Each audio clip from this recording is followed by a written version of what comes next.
네, 제가 읽어드리겠습니다. 1장 10절. 하늘에 있는 것이나 땅에 있는 것이 다 그리스도 안에서 통일되게 하려 하심이라.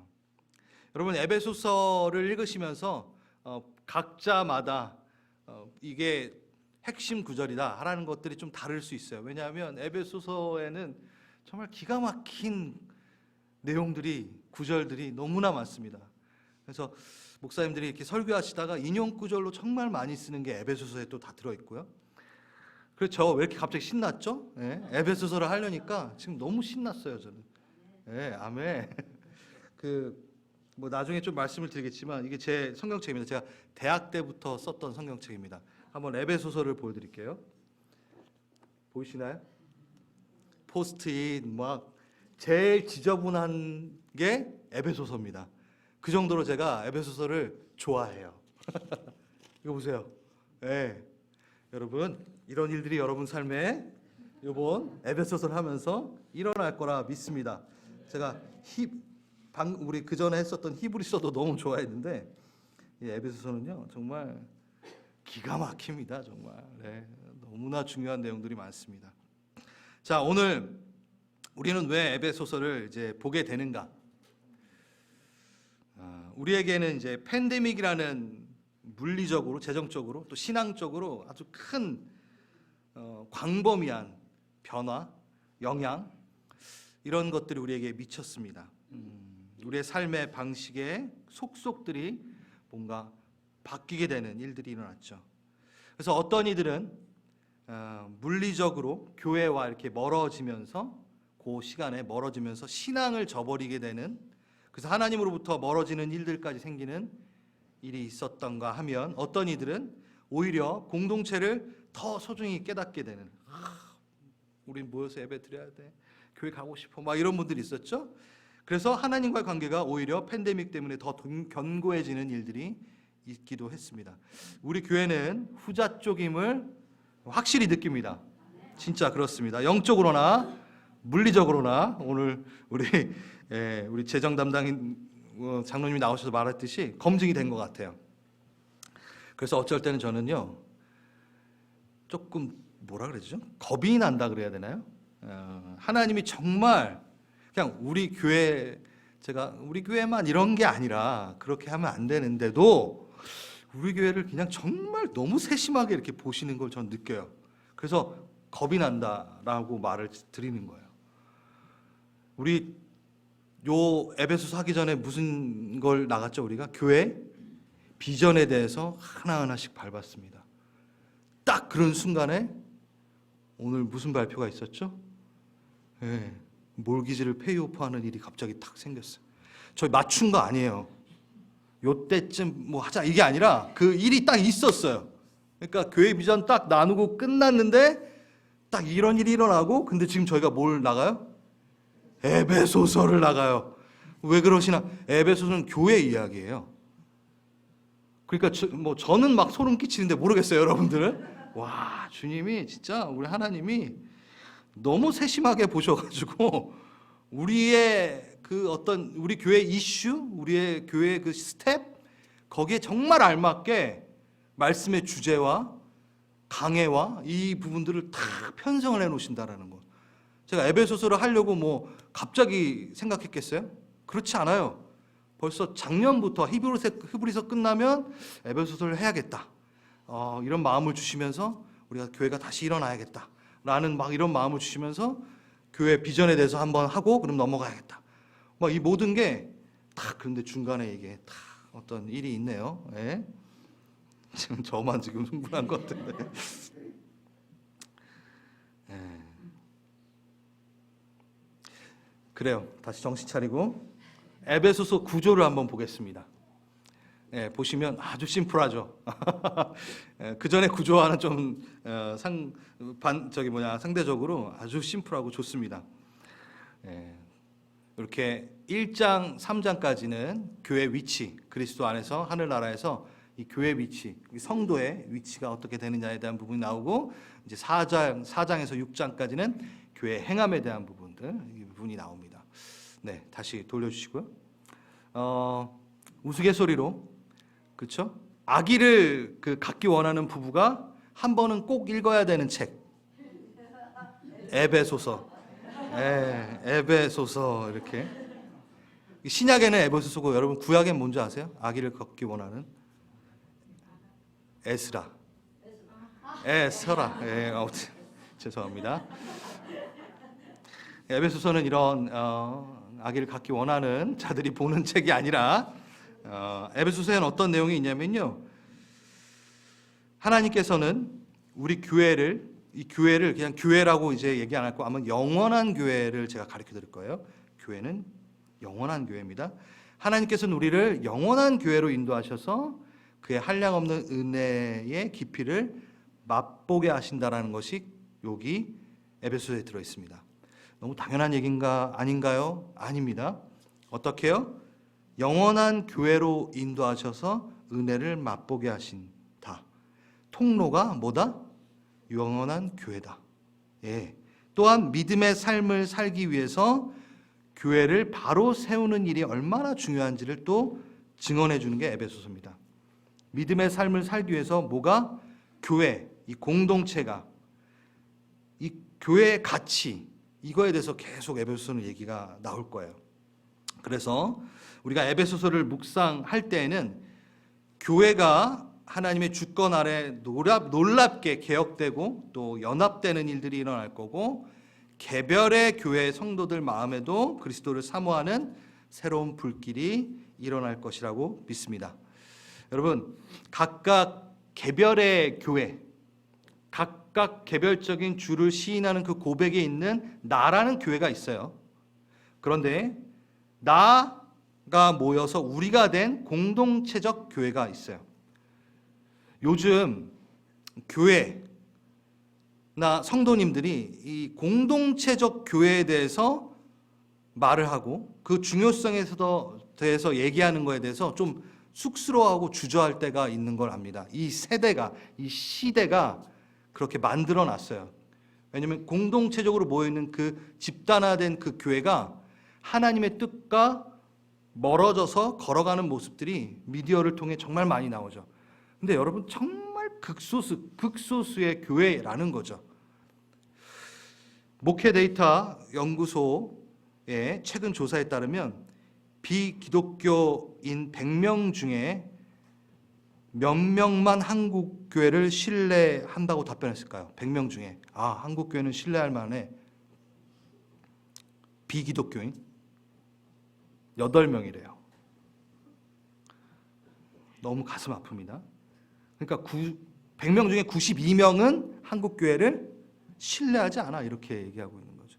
여러분, 이게 가려진 부분도 너무 많아요. 교회가 하고 있는 역할들이 미디어에 이렇게 밝히 드러나지 않는 부분들이 너무 많은 거죠. 물론 아무튼 그러니까 우리가 공동체적 교회에 대해서 얘기하는 걸 두려워해요. 모여 있으면 욕 먹으니까 그럼 개별적인 교회만 강조해야 되나요? 아니요. 개별적인 교회가 모여서 공동체적 교회가 된 거예요. 도망갈 수 없습니다. 우리마저 교회에 대한 신뢰를 저버리고 사랑하지 않으면 안 된다라는 거죠. 그러니까 교회라는 그 단어를 얘기할 때 우리 안에 기쁨과 우리의 기다가 너무 많이 사라졌다라는 거죠. 이 시대에는. 그렇다고 교회의 어그러진 모습까지 사랑하고 봐달라는 얘기가 아닙니다. 포기하지 말자라는 거죠. 암이 있으면 진단하고 정성껏 도려내고 상처가 있으면 낫기를 소망해야 되고 꾸준히 소독하고 새살이 돋게끔 기도해야 됩니다. 그래서 자정 능력을 이 교회가, 특히 한국교회든 이 한국이민교회든 이 교회가 이 세상에 하나님의 영광을 보여줄 수 있도록 해야 됩니다. 근데 그것을 우리부터 잘하자라고 하면 되는 거죠. 예레미야서 저희가 한 명의 의인만 좀 찾아봐라 라고 하나님께서 말씀하셨던 것 수요예배 때 나눴죠. 그것은 정말 한 명을 찾는다는 것이 아니라 그게 너여야 돼 라고 말씀하시는 거죠. 여러분, 왜 우리는 교회를 포기하면 안 될까요? 하나님이 포기하지 않으니까 우리는 포기할 수 없습니다. 하나님이 교회를 그렇게 사랑하십니다. 여러분, 우리가 가끔 이 말을 많이 쓰잖아요. 하나님의 자기 피로 사신 교회. 교회는 피값 주고 산 교회다. 이 말을 자주 합니다. 그게 어디 있는 줄 아세요? 여러분? 어디 있게요? 에베소서에 나옵니다. 제가 에베소서 지금 개관하잖아요. 그러니까 에베소 그냥 웬만하면 다 에베소서라고 얘기하면 다 맞아요, 여러분. 여러분 사도행전 20장에 보면요, 에베소 교회 이제 리더들에게 바울이 떠나면서 얘기했던 게 그 장면이 그거예요. 하나님이 자기 피로 사신 교회를 너에게 맡긴다. 그러니까 에베소서에 나왔다기보다는 사도행전에 나오는데 에베소 교회 리더들한테 이렇게 얘기를 한 거죠. 너희 에베소 교회는 뭐라고? 하나님이 핏값을 주고 산 교회야 라고 얘기하는 거예요. 그거를 우리가 이제 에베소서 교회를 배우는 거죠. 부족하지만 온 우주와 온 세상 역사를 교회를 통해 경영하시기로 작정하셨습니다. 너무 가치롭고 경이롭고 신비한 공동체임을 에베소서를 통해서 여러분들은 배울 것입니다. 존 스토트 목사님이 적은 글을 제가 한번 읽겠습니다. 복음에 대한 우리들의 이해에 있어서 크게 잘못된 것 중에 하나는 교회의 막대한 중요성을 관가했다는 것이다. 우리는 공동체의 구원에는 관심을 쏟지 않고 공동체의 구원에는 관심을 쏟지 않고 단지 개인 구원만을 선포할 때가 있다. 잘 듣고 계시죠? 우리는 그리스도께서 우리를 위해 돌아가신 것이 모든 불법에서 우리를 구속하시기 위함이라고 강조하지만 우리를 깨끗게 하사 친백성을 만들기 위함이라는 말은 소홀히 여긴다. 지금 제가 뭘 얘기하고 있는지 아시겠어요, 여러분? 개인의 구속. 근데 그게 보다 더 앞에 있는 것이 친백성을 만들기 위함. 이 부분에 대한, 공동체에 대한 부분. 개인의 구원은 잘 선포하는데 공동체의 구원에 대해서는 잘 얘기하지 않는 우리, 이 얘기를 존 스토트 목사님이 합니다. 우리는 우리 자신을 성도요, 교인이요 라고 말하기보다 그리스도인으로 더 많이 생각을 한다. 우리의 메시지는 하나님의 나라의 복음보다는 새 생명 개인의 복음에 그 새 생명을 얻는 거에 더 집중을 한다. 그러니까 계속해서 이게 비교를 하면서 우리가 지금 어느 부분을 놓치고 있냐면 공동체적 복음, 교회의 역할에 대한 부분들을 많이 놓치고 있는 시대라는 거죠. 그거를 우리가 이 에베소를 통해서 좀 깨닫기를 원합니다. 에베소서는 개인에 관한 복음만이 아니라 교회에 대한 복음을 말하고 있습니다. 이게 뭐가 틀린가요? 이제 에베소서를 보면 조금 틀린 걸 아실 수 있을 거예요. 왜 합심으로 기도해야 되고 왜 모여 예배해야 되고 막 이런 게 에베소서에 나와요. 네, 기대되시죠? 교회는 하나님의 새로운 나라, 문화, 사회가 되어야 한다. 그걸 보여야 한다. 그러니까 개개인이 보일 수 있는 것도 있지만 함께 문화를 형성해서 보여줄 수 있는 것도 있다라는 겁니다. 이 꿈 실현하도록 에베소서는 강력하게 끊임없이 우리를 자극한다. 오늘 개관입니다. 그래서 계속해서 에베소의 특징에 대해서 좀 말씀을 드릴 텐데요. 에베소서의 별칭이 있어요. 어떤 별칭이냐면 현대 신앙과 가장 밀접하게 관계 있는 가장 완숙한 책. 이게 뭐냐면 정말 적용이 잘 되는 책이다라고 얘기하는 거예요. 에베소서는 다른 어떤 책보다도 물론 모든 책이 적용이 잘 되죠. 근데 히브리서는 어땠나요? 구약의 개념을 많이 알았어야 되고 유대인, 그리스도인인데 유대인이었던 이가 그리스도인 됐던 그들에게 써는 편지이기 때문에 이렇게 한번 딱 적용할 때 바로 딱 이게 안 되고 한번 걸러서 적용을 해야 되는 부분들이 있었어요. 근데 에베소서는 우리 상황과 너무 비슷해요. 그리고 그 이유가 있어요. 정말 밀접한 책. 에베소의 위치가 지금의 이제 튀르키예 서부 지역에 있는 게 에베소예요. 거기 세워진 교회들에게 회람하도록 쓰여진 게 에베소서입니다. 그래서 옥중서시죠. 로마의 감옥에 갇혔을 때 바울이 이 교회에게 회람하도록 보낸 편지죠. 이걸 제가 한번 물어보겠습니다. 여러분, 신약에 복음서가 먼저 쓰여졌을까요? 서신서가 먼저 쓰여졌을까요? 막 이런 소리 되는데. 그리고 또 하나, 성경이 먼저 쓰여졌을까요? 신약 성경이 먼저 쓰여졌을까요? 교회가 먼저 세워졌을까요? 이거는 너무나 잘 아시죠. 교회가, 신약의 교회가 생기고 나서 그 다음에 신약 성경이 생기는 거예요. 그렇죠? 초기 교회, 기독교 교회는 구약 성경만 가지고 있었죠, 당연히. 시간이 흐르면서 예수님에 대한 그 증언, 말씀들, 그것이 구전으로 이제 전해졌어요. 그럴 수밖에 없죠. 근데 그렇게 구전으로 전했던 사람들이 줄어들기 시작합니다. 세상을 떠나기 시작합니다. 그래서 그 말씀을 기록해야겠다라는 것을 느끼고 사도들이 그리고 제자들이 쓰기 시작합니다. 그게 복음서예요. 복음서. 근데 그 예수님에 대한 말씀의 증언은 복음서에 이제 구성이 되는데 요 쓰여지는 요 기간 동안 교회는 이미 있으니까 교회는 참 좋은 일도 있지만 무슨 문제도 생기겠죠. 그럼 교회에 문제가 발생이 돼요. 그때마다 바울이 그 문제를 극복하기 위해서 뭘 써요? 편지를 써요. 서신. 그게 모아져서 서신서가 된 거죠. 그러니까 순서가 뭐죠?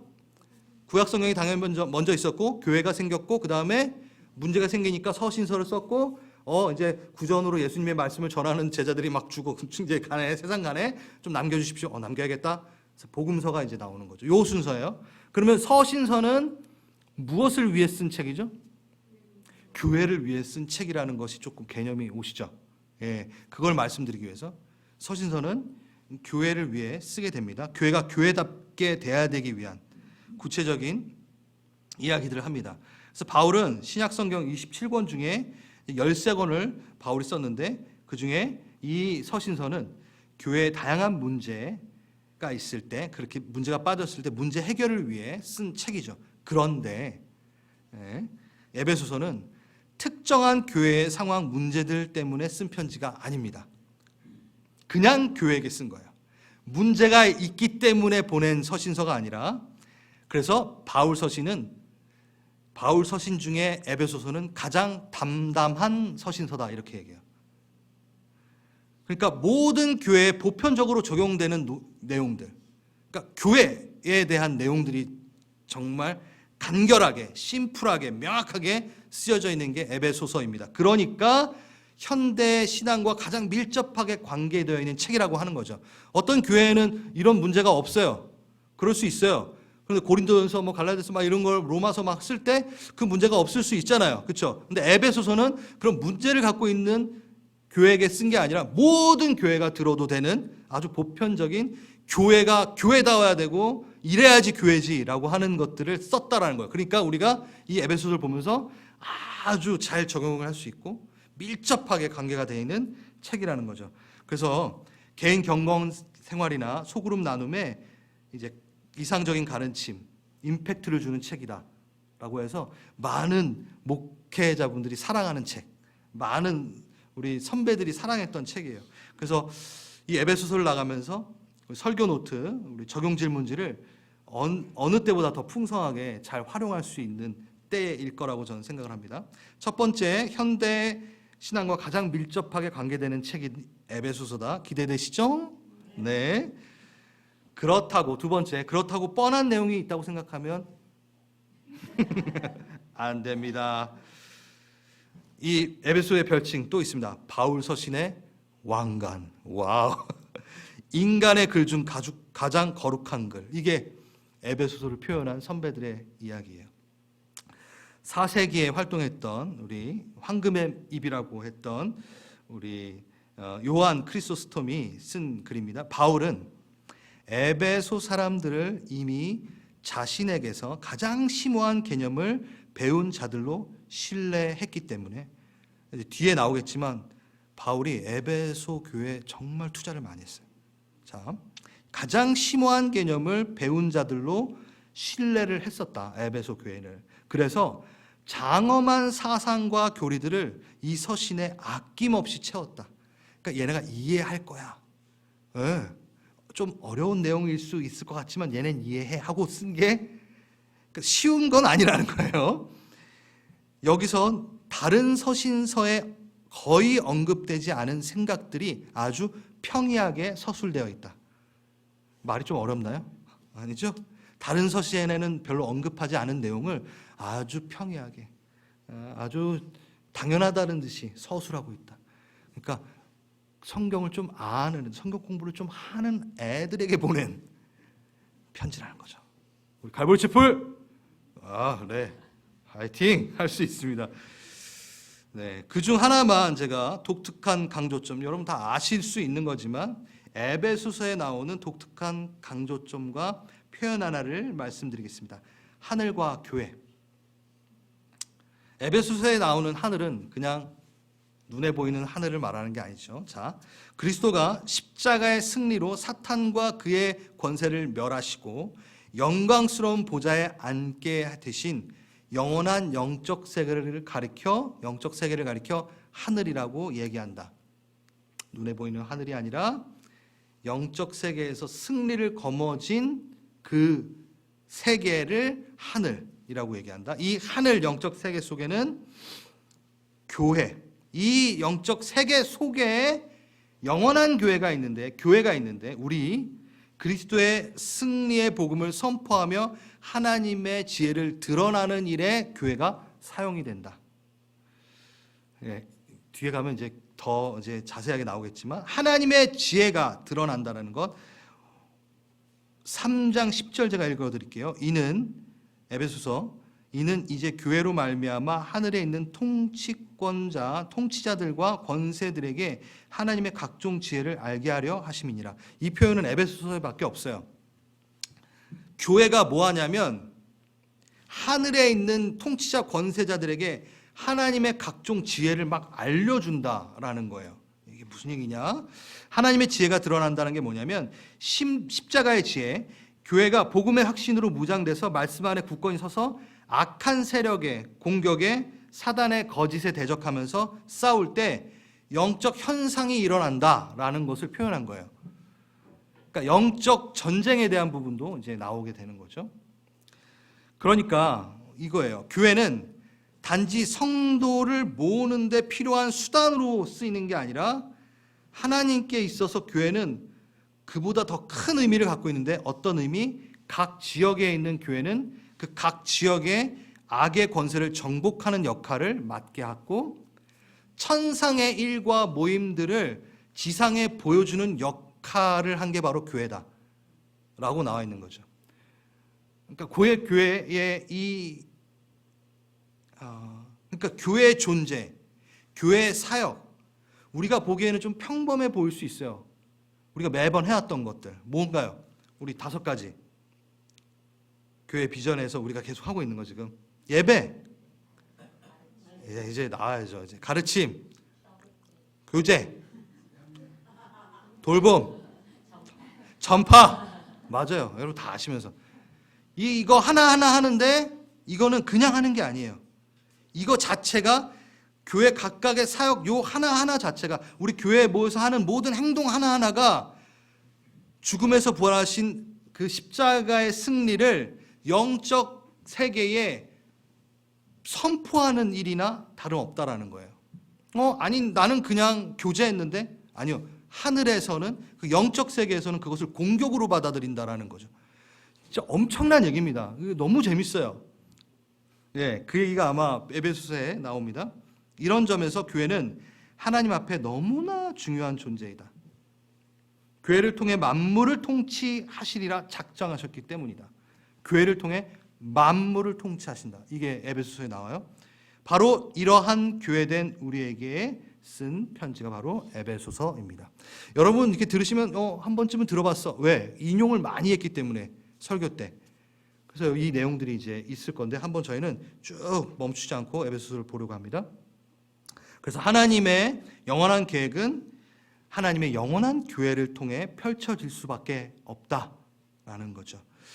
그래서 이번 주에 제가 찬양 한 곡을 여러분들에게 DJ처럼 이제 선물을 드렸는데, 그가 다스리는 그의 나라에서라는 찬양 들으셨나요? 네, 들으셨겠죠? 네. 거기에 이제 첫 구절에 어린아이들이 먼저 불러요. 하나님 나라는 어떤 곳일까? 애기 목소리로 불러야 되는데 애기가 먼저 불러요. 아픔과 슬픔이 없는 나라인가요? 하지만 이곳은 그렇지 않은 걸. 난 하나님 나라에 살고 싶어요. 이렇게 해요. 그럼 이제 어른 베다이 씨가 부른 찬양, 그걸 제가 올렸는데 하나님 나라는 이곳이란다 나오잖아요, 그렇죠? 여전히 아프고 슬픈 일이 있지만 행복과 기쁨이 여전히 있는 걸 우리가 하늘과 땅의 통로야. 예. 그 찬양이 참 제가 묵상하는데 이 에베소서랑 너무 잘 맞더라고요. 이 땅에서 하늘 뜻을 품고 사는 자들, 믿음으로 하늘 뜻을 보여주는 자들, 보내어진 자리에서 동참하는 자들, 믿음으로 주님 보기를 소망하는 자들, 하나님이 세상을 지으사 회복하고 통치하시고 주님이 이곳에 다시 나타나 오시는 날 세상과 우리는 완전히 변할 거야. 아름다운 세상을 만들어 너희들에게 전해줄 거야. 다음 세대를 위해. 지금 우리 교회의 그 스텝과 지금 너무 잘 맞지 않나요? 지금 에베소서 막. 예? 그것이 우리가 해야 할 사명인 걸. 이미 왔으나 아직 오지 않은 그 나라. 여기 이미 임한 그 나라. 지금 이루어가고 앞으로 이루어 나갈 평화의 나라. 여기 이제 다음 주에 은혜와 평강이 너에게 있을지어다. 이게 또 나와요. 예, 그거 다음 주에 할 거예요. 하나님 나라. 예, 바로 그게 교회의 역할이라는 거죠. 예, 저 너무 감탄사가 오늘 많은 것 같아요. 예.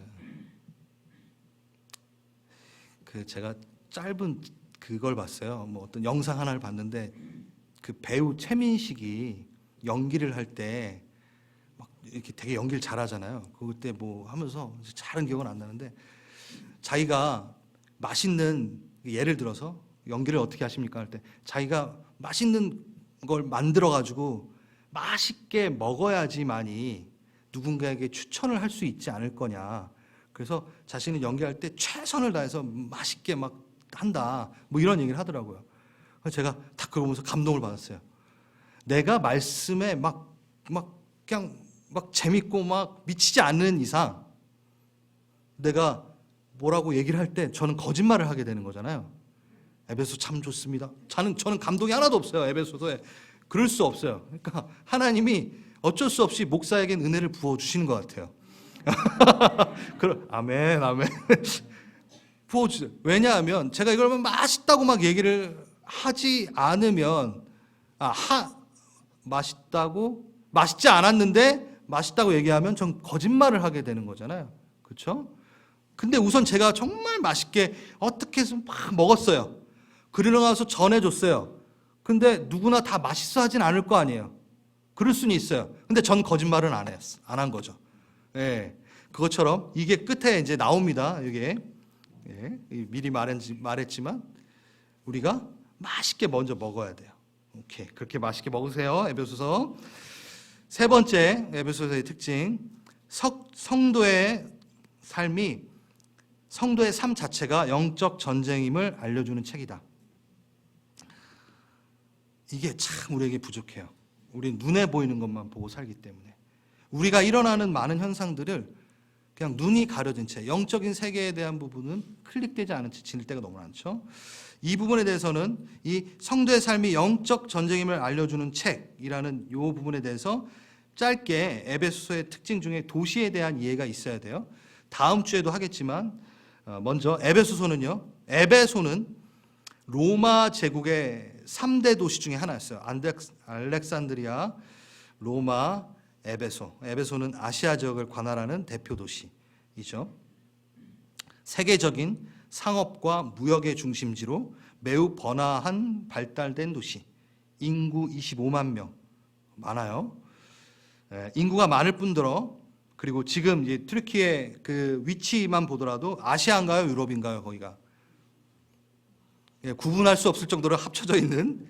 그러니까 세계 곳곳에서 많은 이미지들로 이제 인종, 언어, 문화, 세계관, 종교관이 혼재돼서 교차되는 곳이 바로 에베소였다는 거죠.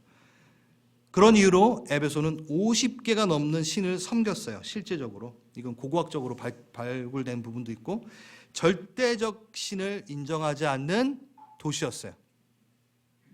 그중에 단원, 갑자기 마이크가 사라졌는데요, 저한테. 여러분 잘 들리세요? 오케이. 그중 단원 인기가 많고 크게 여겼던 신은 다산과 풍요 보호의 여신 아데미 여신을 섬겼던 에베소.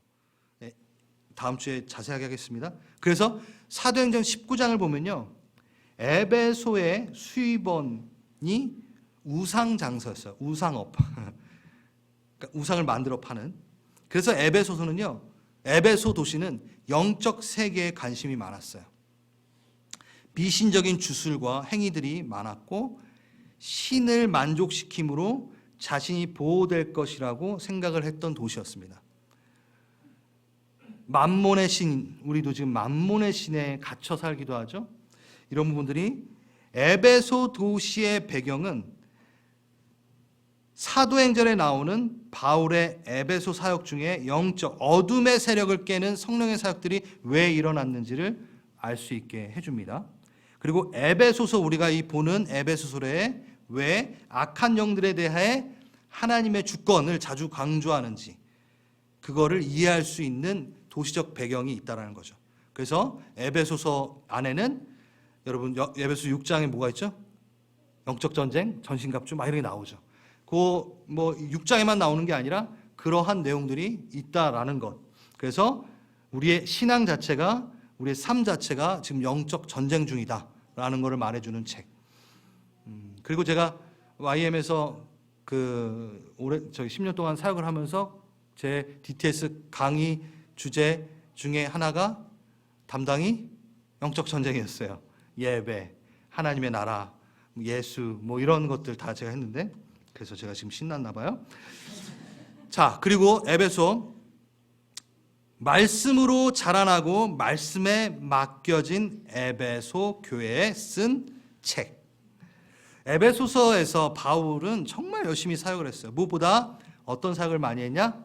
말씀을 정말 열심히 가르쳤습니다. 이 에베소라는 도시는요, 사도 요한도 사역했던 곳이에요. 사도 요한이 유배 받았던 곳, 그리고 죽을 때도 에베소고, 여러분 계시록에 에베소 교회 나오는 거 알죠? 사도 요한도 그 에베소에 대해서 얘기했고, 그 다음에 바울이 디모데를 남겨서 사역하게 한 곳도 에베소입니다. 디모데서의 배경이 되는 게 에베소죠. 그러니까 정말 많은 사도들이 사역을 했던 곳이죠. 이뿐만이 아닙니다.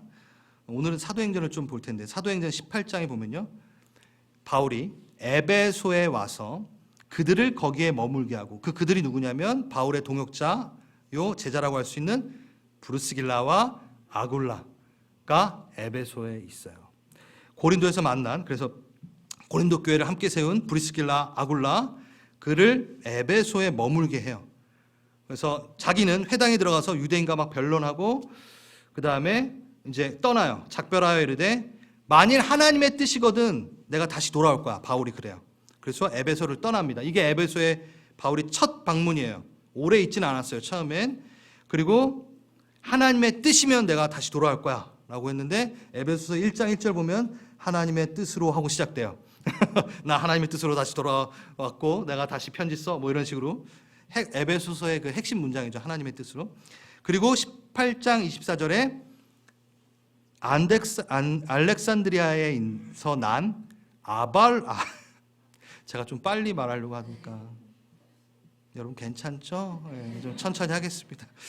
난 아볼로, 알렉산드리아에서 난 아볼로라 하는 유대인이 에베소에 이르니, 그 유명한 아볼로도 에베소에 있었어요. 이 사람은 언변이 좋고 성경에 능통한 자라.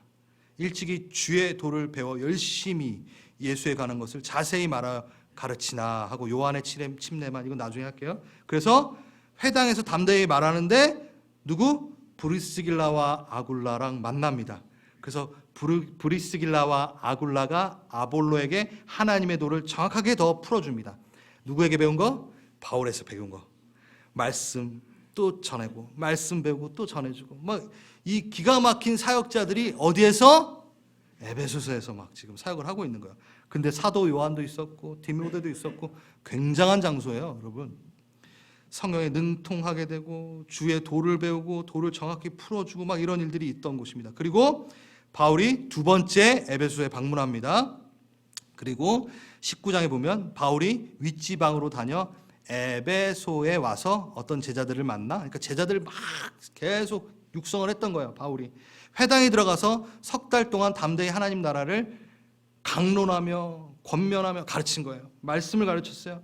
그러면서 어떤 사람들은 마음이 굳어 순종하지 않고 무리 앞에서 이 도를 비방하거늘 바울이 그들을 떠나 제자들을 따로 세우고 두란노 서원에서 날마다 강론하니라. 두란노 서원, 기독교 서점이 아니에요. 두란노 서원은 지명도 아니에요. 티란누스라는 사람이 짓고 운영했던 학당이에요. 그러니까 거기는 기독교만 있었던 게 아니에요. 아무튼 그것을 대여해가지고 임대로 그래가지고 막 가르칩니다. 2해 동안 이같이 하니 아시아에 사는 자나 유대인이나 헬라인이나 다 주의 말씀을 듣더라. 뭘 들어요? 말씀을 들어요. 그리고 20절에 주의 말씀이 힘있어 흥왕하여 세력을 얻으니라. 뭐가? 말씀이. 그리고 20장에 여러분께 읽게요. 내가 3년이나 밤낮 쉬지 않고 눈물로 각 사람을 훈계했던 것을 기억하라. 내가 여러분을 주와 누구에게 맡긴다? 그 은혜의 말씀에 너희들을 부탁하노니. 이게 진짜 귀한 표현이에요. 말씀에 너네를 부탁한다. 그리고 난 떠난다. 그 말씀이 여러분을 능히 든든히 세우고 거룩하게 하심을 입은 모든 자에게 기업이 있게 할 것이다. 그러니까 에베소는요, 바울이 되게 그러니까 막 말씀 사역, 말씀을 막 풀어주고 막 그랬더니만 내가 떠날 때 누구에게 맡기고 간다? 사람 리더들에게, 추승호 목사에게 맡기고 가지 않을 거야. 이거예요. 바울이 말씀에 너희를 맡기고 나는 떠나겠다라고 얘기해요. 그러니까 에베소의 도시는 말씀으로 무장된, 말씀을 배웠던, 거기에 쓴 편지. 그러니까 되게 평이하게 어려운 내용들을 막 쓴. 그리고 다른 서신서에 많이 없는 그런 내용도 많이 있고 기대되시죠? 에베소서를 떠나면서 3년 동안 가르쳤던 그들에게 했던 말입니다. 그 이후로 이제 로마 옥중에서 에베소서를 쓰게 되고 감옥에 갇혀 있으나 바울은 절대 무너지지 않았어요. 왜 무너지지 않았을까요? 그 안에 말씀이 있었기 때문에. 그리고 에베소 3장 13장에 보면은, 절에 보면은 환난에 대해 낙심치 말아라. 너희의 영광이니라. 그러니까 되게 본인도 힘든데 오히려 성도들을 어떻게 해요? 격려해요. 왜 격려할 수 있을까요? 환난이 있어도 낙심치 마. 왜? 내가 너희를 뭐에 맡기고 난 왔으니까? 말씀에 맡기고 왔잖니. 너희는 결코 무너질 수 없어. 왜냐하면 내가 너희들을 사람한테 맡기고 온 게 아니라 말씀에 너희를 맡기고 왔기 때문이야. 그게 바로 에베소입니다. 여러분, 성경이 없는 그리스도인은 존재할 수가 없습니다. 이게 레슬리 뉴비긴이 말한 건데, 성경이 필요 없는 그리스도인도 없습니다. 그러니까 성경을 읽도록 권하지 않는 교회 또한 없습니다. 왜냐하면 성경을 읽고 말씀대로 살아가려고 분투하는 자들이 바로 교회이고, 교회는 말씀 공동체이기 때문입니다.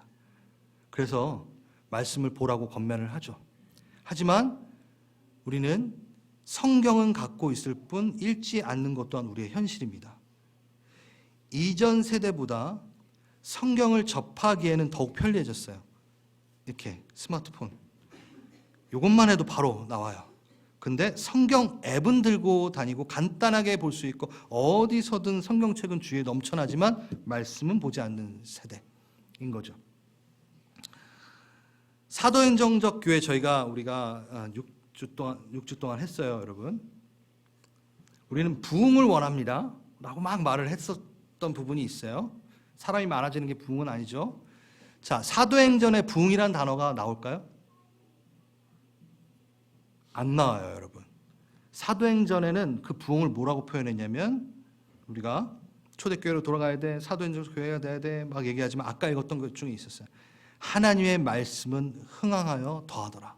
이게 부흥의 표현이었어요. 사도행전에 부흥이라는 단어가 없다니까요. 근데 부흥한 것처럼 보이고 다 알잖아요. 정의 내린 게 뭐냐면 말씀이 흥왕하여 더하더라. 그게 바로 부흥의 표현이었던 거예요. 그러니까 말씀이 살아나고 말씀이 흥왕하는 게 부흥인 거죠. 에베소서를 하면서 좀 저희가 실행을 해봤으면 좋겠다는 생각도 많이 들어요. 필사도 솔직히 저 하고 싶은 부분이 있고요. 암송도 좀 하고 싶어요.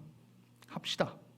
그리고 제 운동 중에 하나가 저 혼자 하는, 제가 한번 작년인가 요번 한 해 새로 시작할 때 말했던 건데 제가 아날로그로 다시 돌아갔어요.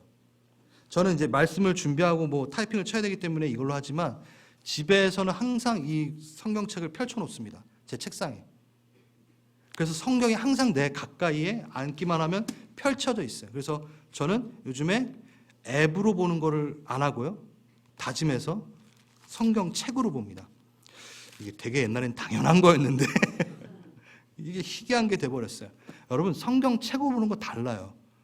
왜냐하면 앞에 뒤에 구절이 다 보이고 이 책 하나의 이 장의 구분이 보이고 구조가 보이기 때문에 네, 줄 치세요. 여기다 글 쓰세요. 포스트잇 붙이세요. 책 읽는 방법 유튜브에 보면요, 이거 하라고 했는데 그래, 성경책을 이렇게 읽어야지. 전 그렇게 보는 거예요. 자신의 손때가 묻으면 나중에 딱 이렇게 보면은 여기 색깔이 청천색이죠. 제가 읽으면서 막 여러 색으로 칠했겠어요? 아니에요. 한 색으로 보겠죠. 그리고 다음 연도엔 다른 색으로 치겠죠. 다음엔 다른 펜을 쓰겠죠. 그러니까 그게 겹겹이 쌓인 거예요. 그러니까 요 노란색 형광펜은 내가 대학 때 읽었지. 요 주황색 형광펜은 내가 청년 때. 요 빨간색은 내가 요즘에 쓰는 것. 요 고동색 펜도 있네. 파란색 펜도 있네. 이게 다 제가 언제 썼는지 다 기억이 나요. 그 제 삶이 들어가 있고 그때 쌓았던 그 역사가 저하고 같이 들어가요. 이 에베소서 자체가. 그게 성경을 사모하는 겁니다. 성경을 읽는 겁니다. 그냥 읽기만 하는가요? 거기서 취해내는 거죠. 그것으로 사는 거죠. 여러분, 부흥은요, 하나님의 말씀은 흥하더라라고 표현됩니다. 여러분, 사단은요, 오랜 역사와 학습을 통해서 무엇이 교회를 약하게 하는지 알고 있어요. 말씀을 무너뜨리고 말씀을 보지 않게 하면 된다라는 걸 사단은 잘 알아요. 그래서 마지막 때 항상 그 극에 달하는 그 죄악 가운데 있을 때 뭐가 없으냐면 사무엘상 3장 1절 아이 사무엘이 엘리야 앞에서 여호와를 섬길 때에 여호와의 말씀이 희귀하여 말씀이 사라지는 때가 바로 사사기의 끝말이라는 거예요. 자신의 소견에 옳은 대로 행하더라. 사사기 마지막. 말씀이 없으니까 자기의 옳은 대로. 그러니까 마지막 때는 말씀이 사라진다라고 하는 거예요. 말씀을 찾기가 어렵다. 그러면 여러분 이 마지막 정말 우리가 이제 마지막 때 했잖아요. 제가 15년 전에 들었던 강의가 생각이 나는데 거기 적어놨던 게 있는데 그때만 해도 이런 개념이 있었어요. 말씀을 못 보게 한다니까 악한 세력, 막 정부가 못 보게 하고 그런 일이 있었잖아요. 지금도 그렇지만 공공기관에서 말씀 못 읽게 하고 막 그래 이게 바로 그런 거야. 말씀을 읽는 것 자체를 못하게 하는 그 핍박이 있을 거야. 웬걸 앱으로 다 볼 수 있네. 성경책은 못 들고 가더라도 핸드폰은 다 들고 가잖아요. 그러니까 제가 웃긴 게 물론 그 방향에 있어요. 못 보게 막 사단이 할 수 있어요. 근데 오히려 핍박은 믿음을 강화시킵니다. 그렇기 때문에 말씀이 흥황하지 않게끔 사단이 계략을 짜는 게 말씀을 막 성경책을 태우고 이런 방법이 아니라는 거예요. 저는 그때 그 방법인 줄 알았어요. 그 방법이라고 생각을 했어요. 우린 그렇게 생각했었거든요, 예전에. 근데 지금 딱 15년, 20년 지나니까 그 방법이 아니었어요. 무슨 방법일까요?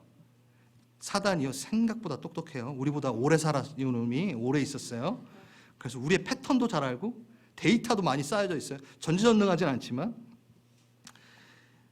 오히려 말씀이 희귀해진다는 것은 성경을 보고 싶지 않게끔 하는 작전으로 쓴다라는 거예요. 그것으로 한다는 거죠. 성경 권위 그 자체를 없애는 접근 방식으로 공격을 한다는 거예요. 성경을 보고 싶지 않은 책으로 만든다는 거예요. 고대 민족 설화였다. 다 짜집게 한 거다. 수많은 영상 콘텐츠를 통해서 말씀은 보지 못하게 만들고 이 방법을 쓰는 거죠. 이성적, 합리적 사고다 해가지고 막 역사 비평하고 막 성경 다 옛날 이야기다 신화다 막 그게 넘쳐나요. 유튜브에 여러분 물밀듯 밀려와요. 비진리의 함정에 빠지도록 엄청나게 비진리를 뿌려놓습니다. 이게 바로 말씀이 흥황되지 않게끔 하는 말씀이 어떻게 해요? 희귀해지는 현상을 만든다. 말씀을 뺏고 못 보게 하는 게 아니라 그걸 못 보고 다른 걸 훨씬 많이 볼 수 있게끔 만들어 놓는다는 거죠. 말씀을 가치 없게 생각하게 만드는 시대. 성경에 없는 그리스도인으로 만드는 영적 기만의 시대. 그래서 우리가 에베소서를 읽으면서 다시 한번 항상 강조하는 거지만 말씀을 한번 들어가 봅시다. 말씀에 맡겨집시다. 마무리하겠습니다. 에베소서 편지입니다. 편지.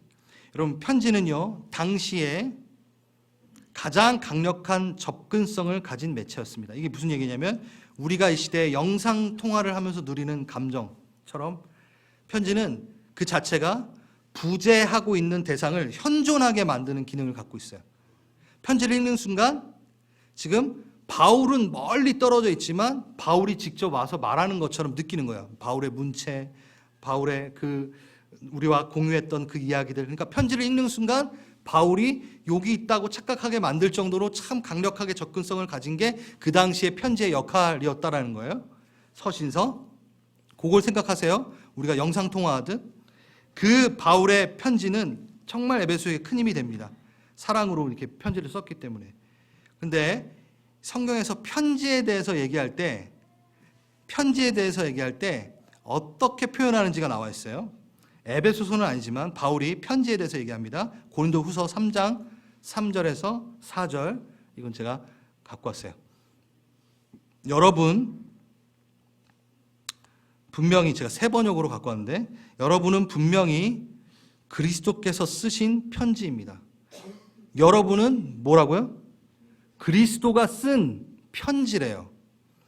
우리는 그것을 작성하는데 봉사를 하였습니다. 이거 내려주세요. 오히려 헷갈릴 것 같아요. 그것은 먹물로 쓴 것이 아니라 살아계신 하나님의 영으로 쓴 것입니다. 돌판에 쓴 것이 아니라 가슴판에 쓴 것이고요. 우리는 그리스도로 말미암아 하나님께 확신을 가지고 있으므로 이런 말을 하게 됩니다.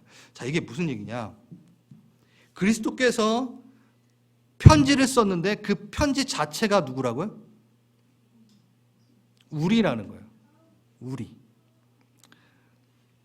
우리의 존재 자체가 그리스도의 편지가 된 겁니다. 우리의 삶 존재가 보이지 않는 일을 현존하게 하는 편지가 돼버린 거예요. 그러니까 누가 보여요? 보이지 않는 이가 현존하게끔 하고 쓴 게 바로 편지라고 했죠. 그 역할을 했다 그랬죠. 누가 썼어요? 저 방금 이거 들었는데 그리스도가 쓴 편지래요. 내가 누가 썼어요? 그리스도께서 날 썼어요. 그럼 나는 편지예요. 그럼 편지를 받아드는 사람은 뭘 보게 돼요? 그리스도를 보게 되는 거예요. 현존하는, 부재한데 나타나게끔 하는 게 편지의 역할이라고 했잖아요. 우리가 그리스도의 편지래요. 할렐루야. 우리가 에베소서를 읽으면서, 에베소를 공부하면서, 에베소서를 마무리될 때는 보이지 않는 그리스도를 읽게끔 나를 보여줄 수 있었으면 좋겠어요. 나를 딱 봤는데 예수를 읽을 수 있어. 내 온 삶에 말씀 한 글자 한 글자가 새겨져서 막 튀어나와. 에베소서 막 몇 구절이 막 여기서 입에서 막 튀어나와. 추수모를 봤는데 에베소서가 보여. 막 와우! 너무 예쁘지 않나요? 너무 재밌지 않아요? 너무 신나지 않을까요? 누가? 여러분, 하나님도 너무 신날 거예요. 우리가 에베소서가 됩시다. 한번 이번 에베소서 나갈 때 이걸 띠으로 잡고 난 에베소서가 될 거야. 난 이 편지가 될 거야. 내가 에베소서를 보여줄 거야. 나에게 먼저? 그럼 보려면 먼저 어디에 새겨야 돼요? 나한테 먼저 새겨야죠. 내가 잘 알아야죠. 새기고 이제 온 열방에 쏘는 거, 온 영적 세계에 쏘는 거죠. 여러분, 교회는 그냥 사람 모으라고 있는 기능이 있는 곳이 아니고 그냥 여기에서 같이 복닥복닥거리고 하라는 기능만 있는 게 아니라 뭐라고요? 하늘에다 하나님의 지혜를 쏘는, 막 하나님의 영광을 막 쏘아대고 막 모든 영적 세계에 대해서 막 선포하는 게 바로 교회예요. 우리 그렇게 됩시다. 그렇게 되길 원하시는 걸 제가 당연히 아니까 다 함께 일어나서